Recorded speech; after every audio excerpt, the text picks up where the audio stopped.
Today I'm working on a 70s Porsche 914 or Porsche. And one funny thing I noticed, it's in great shape, um, but we're dealing with a few electrical issues.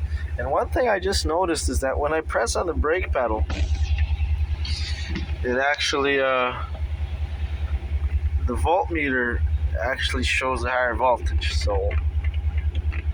or a lower voltage, sorry. So as you can see, every time I press on the brakes, it moves.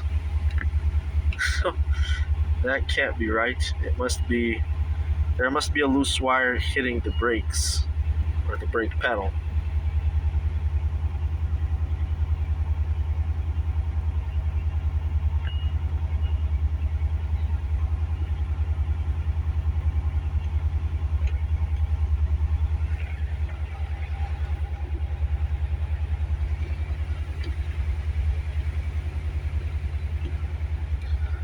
That's something I'd never seen before.